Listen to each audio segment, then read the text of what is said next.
안녕하십니까. 대출을 박살낸 남자 조철민입니다. 자, 오늘은 여러분들께서 잘 모르고 계시는 내용들이 있어서 제가 전달을 해드리도록 하겠습니다. 자, 우선 햇살론하고 받고 드림론이라는 거를 일반 대출 좀 써보셨던 분들은, 채무가 있으신 분들은 다 아실 거예요. 햇살론 같은 경우나 받고 드림론이나 정부에서 지원을 해주는 대출 상품인데, 금리가 20%가 넘는 고금리 대출을 이용 중인 사람들에게 저금리로 대환을 해주기 위한 정부 지원 대출 상품인데, 이게 2019년 9월부터 폐지가 됐습니다. 일반인들이 누가 이런 기사에 관심이 있겠습니까? 모르는 게 당연한 거예요. 그런데 이제 문제는, 이런 폐지된 상품들을 구실로 이제 사람들을 고금리 대출을 쓰게끔 유도를 하는 쓰레기 업체들이 아직 많이 존재하고 있다는 겁니다. 자, 이게 왜 문제냐? 어떤 고객이 어딘가에서 대출 문의를 했는데 이제 그 대출 금리가 엄청 높게 나왔겠죠.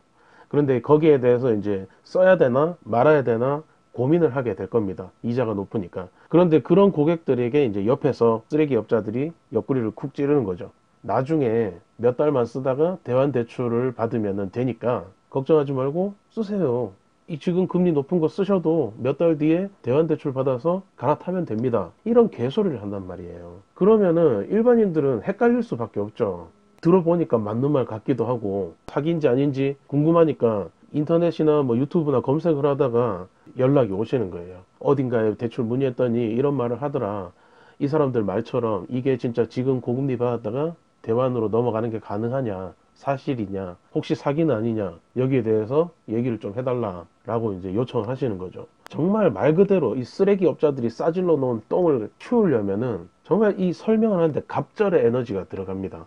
이 업자들이 얘기했던 게 어떤 부분이 틀렸고 현실은 이렇다, 이런 거를 하나하나 설명을 해주려면은 많은 에너지가 들어가고 힘이 든다는 것도 좀 아셨으면 좋겠습니다. 항상 다 친절하게 답변을 해드리기는 쉽지가 않습니다.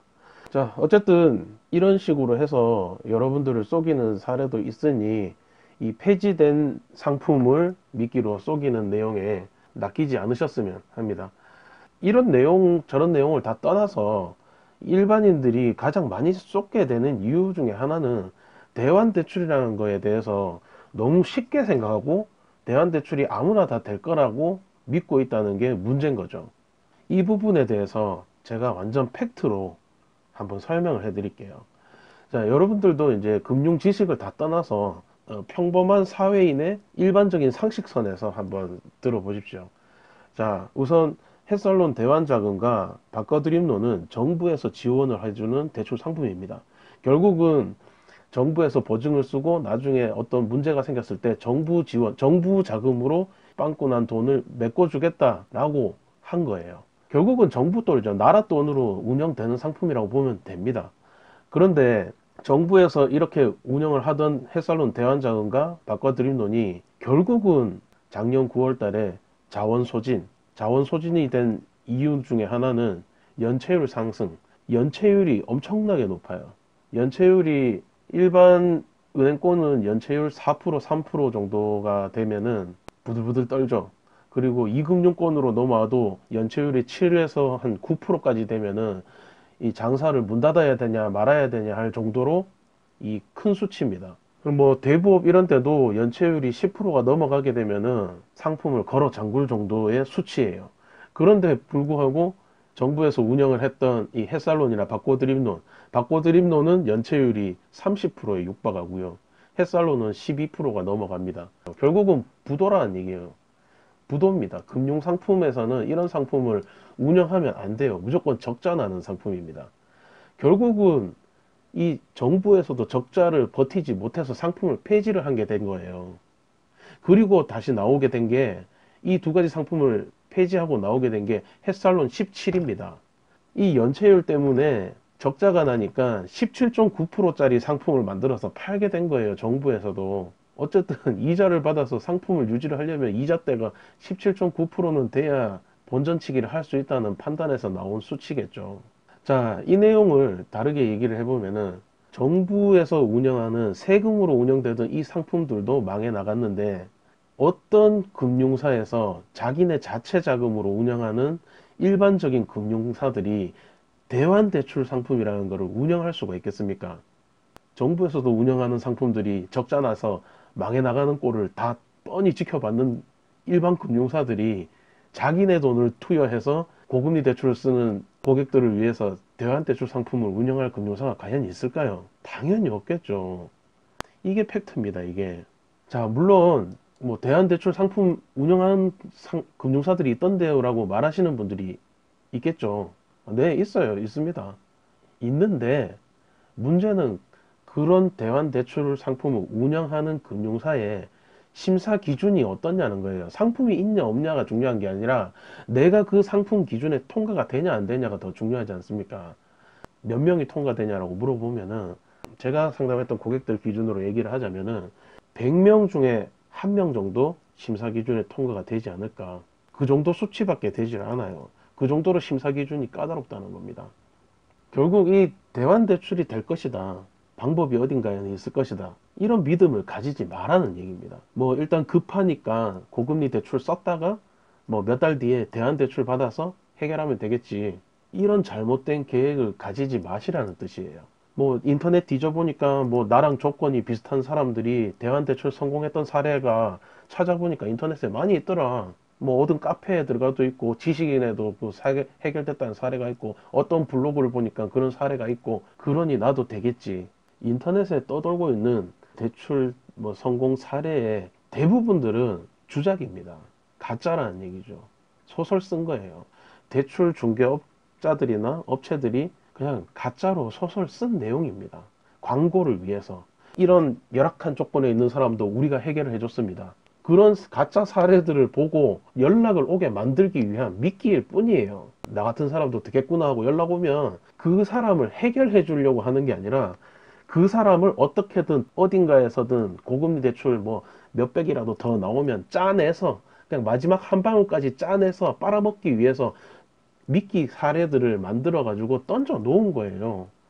제가 말씀드리는 내용 자체로는 어떤 여러분들의 어려움을 해결해 드릴 수는 없을 겁니다.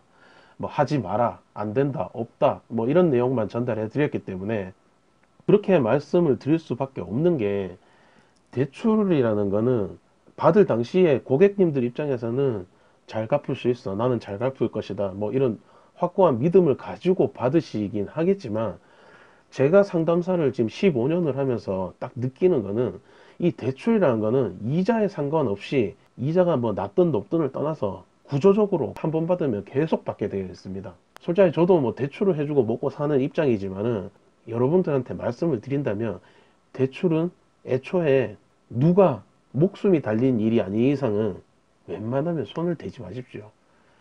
진짜 그리고 꼭 대출을 받아야 된다면 확실히 알아보시고요. 내가 받을 수 있는 최저 이율이 어느 선인가 최장 기간으로 할 수 있는 금융사를 선택하셔서 진행을 하십시오. 나는 잘 갚을 수 있을 것이라는 막연한 믿음을 가지고 너무 타이트하게 상환 기간을 짧게 잡거나 나중에 뭐 어떻게 되겠지 뭐 인터넷 찾아보니까 대환대출이라는 게 있으니까 뭐 정부에서 지원해 주는 것도 많다고 하니까 뭐 어떻게 되겠지 그런 생각으로 급하다고 아무렇게나 받아버리면 그건 정말 위험한 행동입니다. 제 유튜브 내용을 보시면은 대부분 다 안 된다, 어렵다, 뭐, 방법이 없다, 힘들다, 사기다, 위험하다, 이런 내용밖에 없어서 죄송합니다. 그런데 이게 현실이에요. 이런 현실을 설명해 주는 사람이 없지 않습니까? 전부 다 인터넷은, 아, 고객님, 저금리 대출로 이만큼 몇 천만 원 되게 해주겠습니다. 잘 되게 해주겠습니다. 신용 안 떨어지게 대출 잘 받게 진행할 수 있습니다. 희망적인 얘기밖에 안 해줘요. 왜냐?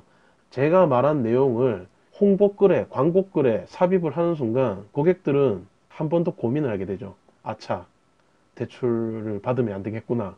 한 번 더 생각해보자. 도망을 가버리니까.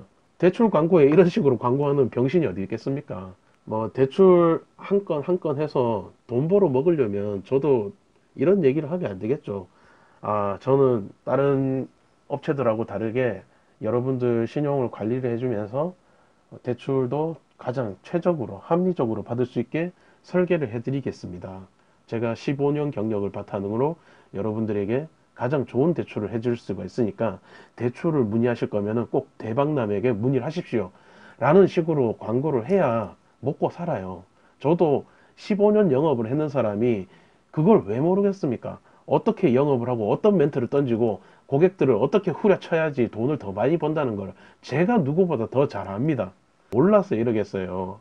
그런데 제가 유튜브를 운영하는 거는 사실 유튜브를 운영하면서 유튜브를 통해서 수익이 창출되는 거는 거의 많지 않습니다. 유튜브 조회수를 보셔도 알겠지만 제 영상 하나당 조회수도 얼마 되지 않아요. 유튜브를 통해서 들어오는 광고 수익도 얼마 되지도 않고요. 이걸로는 진짜 우리 가족 데리고 나가서 소고기 한번 구워 먹으면 끝나는 돈이에요. 그 정도밖에 안 들어와요, 한 달에. 그래서 저는 유튜브를 통해서 수익을 내겠다는 생각으로 운영을 하지 않기 때문에 영상들의 내용들이 다 이래요. 제가 전달해드리고 싶은 내용은 힘드신 분들, 더 힘들어서 사기당해서 정말 인생의 밑바닥까지 가지 마시라고, 쏙지 마시라고, 더 이상은 쏙지 마시라고 이런 영상들을 자꾸 올리는 거예요. 자, 어쨌든 뭐 오늘 결론적으로 대환대출이라는 거는 쉽지가 않으니까 너무 거기에 대해서 믿고 성급하게 결정을 하지 마시라는 얘기고, 그리고 햇살론 대환자금하고 바꿔드린 돈이 폐지가 되면서 이제 새로 나온 게 정부 지원 대출 상품인 햇살론 17이라는 상품에 대해서는 제가 정리가 되는 대로 이제 또 영상으로 제작해서 올려드리도록 하겠습니다. 감사합니다.